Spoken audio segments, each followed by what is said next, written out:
Imagine you're on a ship in the middle of the Arctic Ocean. It's night time, but it's so dark you can hardly see your hand in front of your face. It's cold, but it's so cold any breeze, any wind that touches your skin feels like the teeth are biting into your flesh. It's wet, it's tipping it down with rain, and you can't seem to find any shelter. And if that isn't bad enough, that ship you're on is sinking.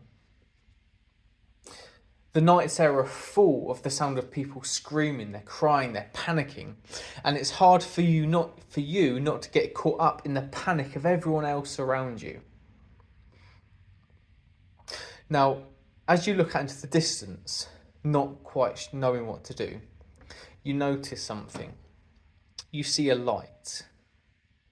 And as you focus on this light, you hear something. It's the sound of a horn. You very quickly begin to realise that what you're seeing, what you're hearing, is a rescue boat. And that boat is speeding towards you. How do you feel? Well, immediate, overwhelming relief, isn't it? You feel great, it's amazing. But why? You're still on that ship. It's still freezing cold, you're still soaking wet, and it's still dark. It's still a horrible place to be. But all of a sudden, the reason you feel comfort because you found a very real hope of a rescue from your situation. Now, we can liken this system to that sinking ship. This world isn't a pleasant place to be at all, is it? With the cost of heating our homes, fuel, food prices, global warming, wars, the general instability in this system, we can see that this system is failing, it's sinking. No matter our age, our financial situation, our health situation, every single one of us are on the same boat, so to speak. Every single one of us are in desperate need of comfort. But where can we find that comfort? Well, turn with me to Romans chapter 15. So that's Romans chapter 15.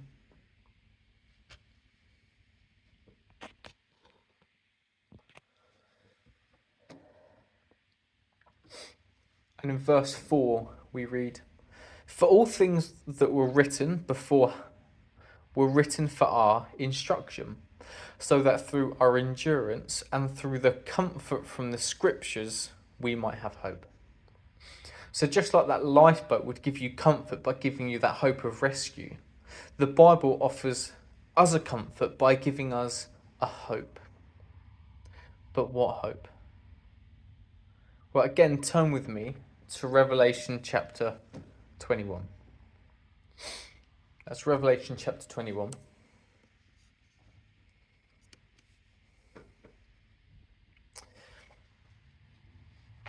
And in verse 4 we read, "For he will wipe out every tear from their eyes, and death will be no more. Neither will mourning, nor outcry, nor pain be any more. The former things have passed away."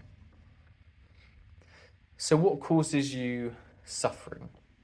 What causes you stress, anxiety, pain? Maybe it's ill health. Maybe it's trying to pay the bills. You dislike your job. Maybe you're suffering persecution from workmates or family members or schoolmates. Whatever it is that's causing you to suffer, it might be many different things. It is for most people. Jehovah says he isn't just going to wipe those problems under the rug. No. He's going to wipe them out. He's going to destroy the very cause of your suffering. And very soon, the reason for your suffering is going to be nothing but a distant, fading memory. So really, the question all of us want to know is when, isn't it? When is our rescue going to end? When's our suffering going to end? Well, if you're on that ship, you'd have a pretty good idea of roughly when that rescue is going to arrive, wouldn't you? Because there'd be physical signs.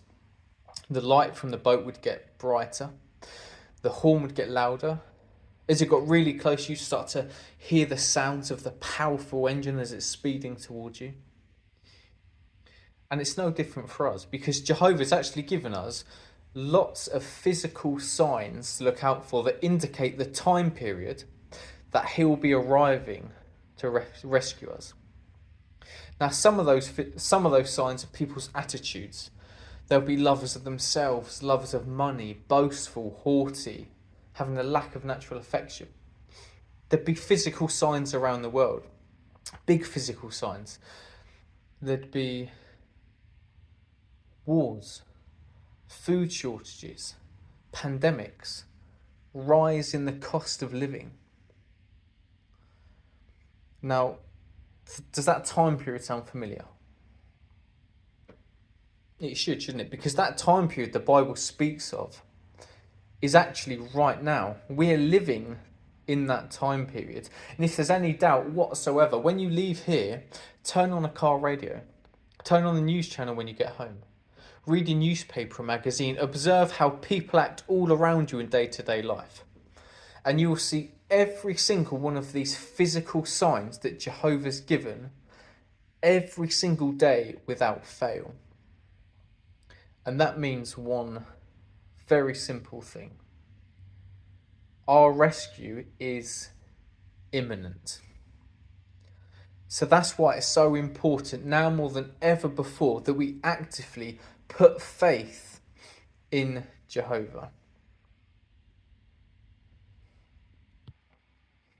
What are some ways that we can do that?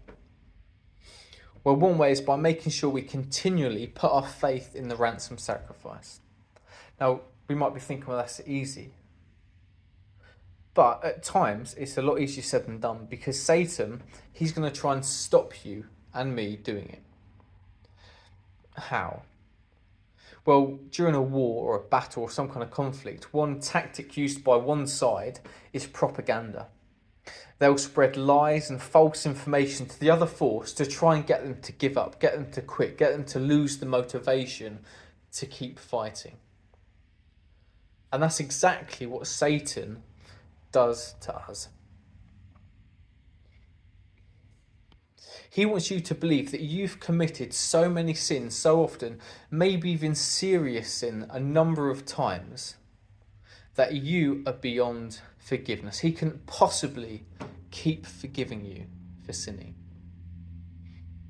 Is that true? Well, turn with me to 1 John chapter 2. So that's 1 John chapter 2.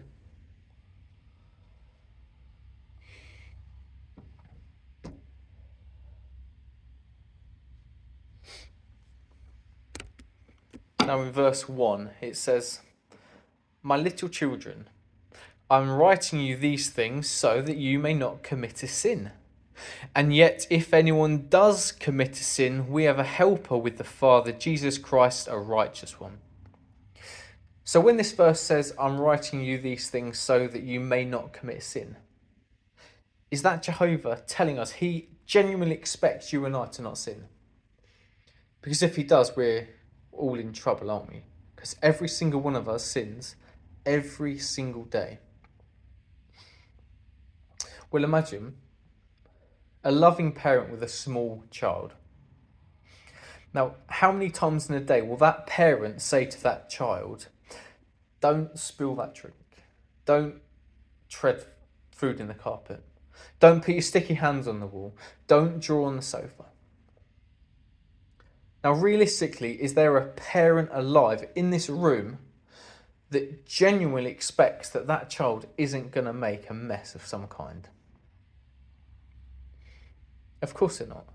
In fact, even as parents are telling their child not to make a mess, they're generally looking around for a cloth or the pack of baby wipes, aren't they? So they're at the ready, because the truth is that parent fully expects, knows full well that child's going to make a mess. They can't help it, they're a child. So when Jehovah asks us not to sin, he's saying, like that loving parent, try not to make a mess, try not to sin. Does Jehovah genuinely expect us not to sin? Well, of course he doesn't. He knows we're dust. He knows we're imperfect. And in fact, he then goes on to say, the verse goes on to say, if anyone does commit a sin, we have a helper with the Father, Jesus Christ. So just like that parent telling the child not to make a mess, then grabs for the pack of baby wipes, Jehovah has Jesus at the ready. When he tells us not to sin, he has Jesus there because he knows full well we're going to sin. And when we're repentant, Jesus helps wipe away that sin. Don't fall for Satan's tactics. Don't lose faith in the ransom sacrifice. Don't stop fighting to please Jehovah. Now, a second way that we can show trust in Jehovah is by relying on his help to cope with trials. 2 Corinthians chapter 4, 7 and 8 says, however, we have this treasure in earthen vessels, so that the power beyond what is normal may be God's and not from us. We are hard pressed in every way, but not cramped beyond movement. We are perplexed, but not absolutely with no way out. So how's Jehovah trying to comfort us here? Well, first of all, he describes us as an earthen vessel. What's an earthen vessel? Well, it's a clay pot that would be used for collecting water, storing grain, seed, food. It would have been used to cooking. But why does he refer to us as an earthen vessel? Wouldn't it be better if we were described as like an iron vessel, a steel vessel? They're much stronger, aren't they? Much harder, much better. Well, the fact he's described us as an earthen vessel will very easily become chipped, cracked, damaged and broken. They're not strong, are they? They're fragile. So the fact Jehovah describes us specifically as an earthen vessel, he is openly acknowledging the fact that you and I have limitations. He's looking at us and acknowledging the fact, you're fragile and I know that. Don't worry.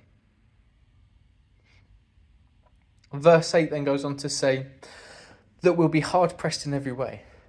So again, Jehovah is acknowledging the fact that you and I are going to feel immense pressure. We are going to feel uncomfortable. We are going to be tried, and it's not going to be pleasant.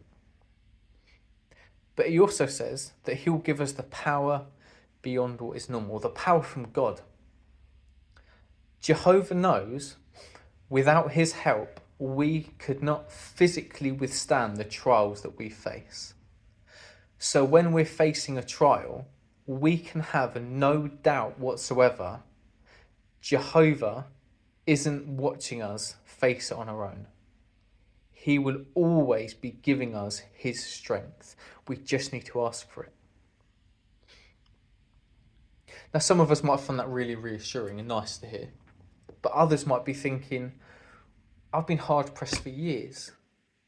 I've faced trial after trial after trial. I've faced the same trial for as long as I can remember. It's not going away. It's still there. It's still difficult. No matter how much I pray and beg, the trials keep coming thick and fast. Why would that be?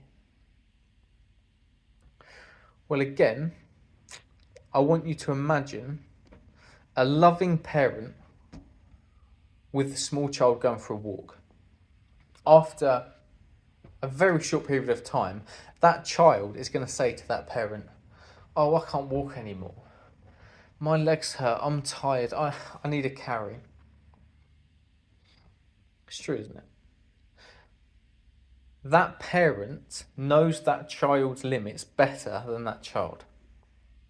So more often than not, that parent will say to the child, you're fine, keep walking, keep going, you're strong enough, you don't need me to carry you.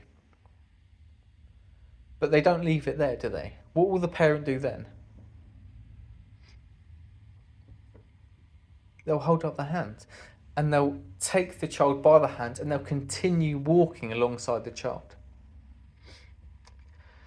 Brothers and sisters, if you're facing a challenge, if you're facing a trial, and as much as you pray and you beg Jehovah, this trial isn't going away, or you keep getting multiple trials, it isn't because Jehovah doesn't care about you. He hasn't forgotten about you. And it definitely isn't that he hasn't taken your trial seriously. We've seen that he does. It's because he's saying to you, like that parent, you don't need me to carry you. Keep going, keep pushing, keep fighting. I promise you, you're strong enough to win. But he doesn't leave it there. Because do you know what he does then? He holds out his hand. Brothers and sisters, grab hold of it and hold it tight. Trust in Jehovah and his strength. Trust in Jehovah and his strength. Stick close to the congregation and his organisation, and nothing Satan, this system, or anything else in this system throws at you stands a chance. Not a chance. So we've seen that not only does Jehovah offer us a hope for the future, a hope for the future, a point in the distance to look forward to. That being when he puts an end to all the wickedness and all the suffering in our lives. But he also gives us continual support along the way to make sure that you and I can get to that point. So we've looked at a couple of ways that Jehovah comforts us, but what we need to do in order to benefit from that comfort that he offers. But Jehovah isn't the only one that can comfort. Turn with me to Acts chapter 20. So that's Acts chapter 20.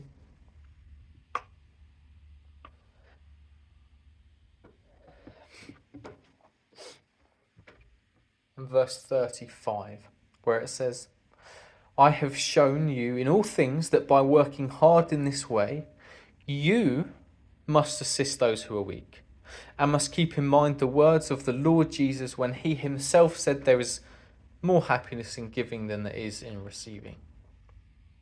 So I want you to go back to our ship. It's sinking, it's cold, it's wet, it's dark, people are panicking, they're scared, they're screaming, they're shouting, it's probably quite annoying. You have seen that rescue boat. What's the very next thing that you are going to do? What will you do? Would you look round for a seat and think to yourself, oh my goodness, I'm so glad that we're going to get rescued. That's amazing. It's how comforting. I can see everyone else is a bit stressed, they're panicked. I don't want to interrupt them. I don't want to be rude. I'm just going to take a seat and wait for that boat. You wouldn't, would you? You'd be overjoyed. You'd be screaming and shouting at the top of your voice to everyone on that boat. We're going to be saved. There's rescue. There's hope. We're going to be okay. Everyone, just hold on a little bit longer. Don't panic. It's going to be okay. Now, that's exactly what we can do now within the congregation. When we get comfort and encouragement from Jehovah, whether through the Bible, from brothers and sisters, don't keep it to yourselves. Because there are plenty of people who are scared, who are panicking, who are stressed, even within our congregation, that are in desperate need of hearing, being reminded of that hope. But what comfort can we give? Well, it all depends on the individual needs, doesn't it? Maybe we know someone who's just lost a loved one in death. The hardest thing we'll ever have to face, isn't it? Maybe we can talk about the resurrection hope, remind them of it.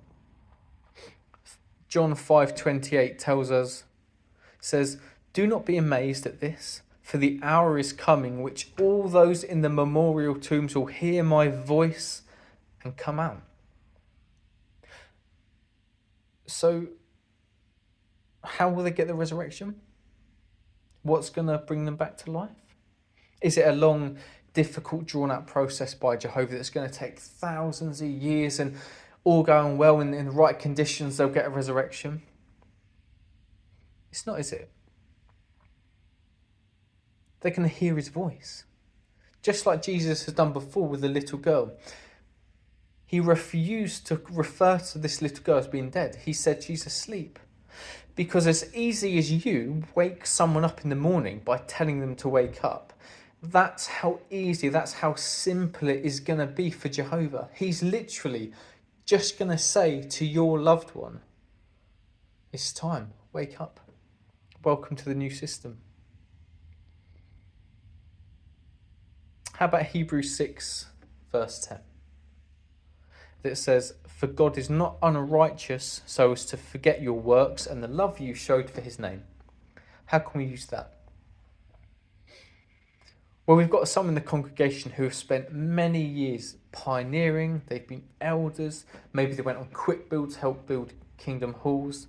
They've done their best to raise the family in the truth. They'd be out week in and week out in the ministry, come rain or shine. Meetings every single week without fail.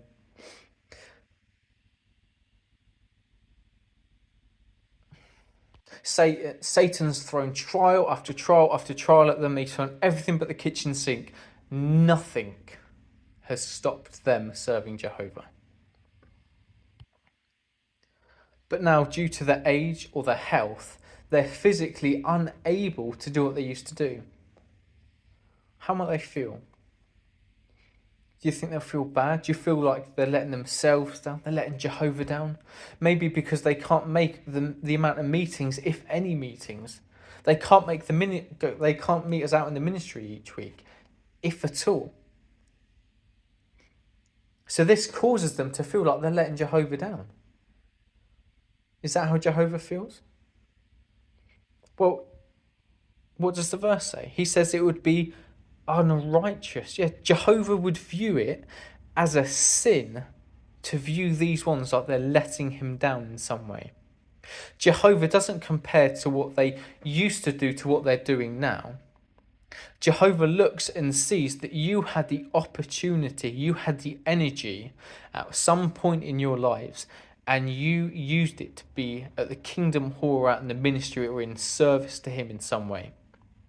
You're no longer in a position to do what you used to do, but now, whether it's 15 minutes, 15 hours, or 70 hours in the ministry, Jehovah sees that you're still doing your absolute best. And every single second that you spend studying in the ministry or listening in on the meetings is precious to Jehovah God. What if we know someone that's going through a trial and we can't relate to that trial? Or you're like me and you feel, I'll stay away because I'm probably just going to make the matter worse. Never know what to say, I'm terrible. Well, for that, we have literally countless, hundreds upon hundreds of books, magazines, brochures, articles, videos that we can look up. We've got yearbooks going back to the 1980s that are full of examples of brothers and sisters that have faced literally any type of trial you could possibly imagine. They tell us what helped them, what brothers said, what scriptures, what principles were used, how they coped. If you go into the search bar on jw.org, again, you can put in any subject matter, a trial that someone's going through, and it will come up with something that will allow you to help others, or that you can show others that will help them. But most importantly, when our brothers and sisters are struggling through a trial, remind them first and foremost of Psalms 55:22, where it tells us to throw our burdens on Jehovah. Throw it on Jehovah. Go to Jehovah in prayer. Tell him how you're thinking. With Jehovah, we don't have to make it sound pretty. Use nice big words. Beautify what our prayers. Scream and shout if that's what you feel like doing. Let Jehovah know. And the verse then says he will sustain you. He's not going to let you down. How do we know? How can we be absolutely sure?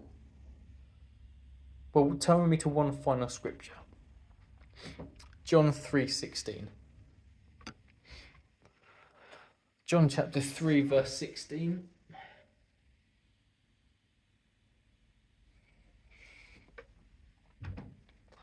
For God loved the world so much that he gave his only begotten Son, so that everyone exercising faith in him might not be destroyed but have everlasting life. That's how we know we can have absolute confidence in Jehovah. That's how we know we can rely on him. He won't let you down because you came at the greatest possible cost. Jehovah gave his son's life for you. Not me, not you as a congregation, not you as a family, for you as an individual. Yeah, things are going to get difficult. We're going to be hard pressed. We're going to struggle. But don't lose sight on the amazing hope that Jehovah's given us. Focus on the incredible life that very, very soon you will be enjoying. Don't fall for Satan's lies. Remember that when we face a trial, Jehovah doesn't just watch us struggle and stand there. He stands right by your side, holding out his hand, telling you, you've got this. You're stronger. Don't worry. I've got you. Try to comfort and reassure others within the congregation, because although it may not seem it at times, I guarantee you every single person in this kingdom hall needs comfort of some kind. There's no exceptions.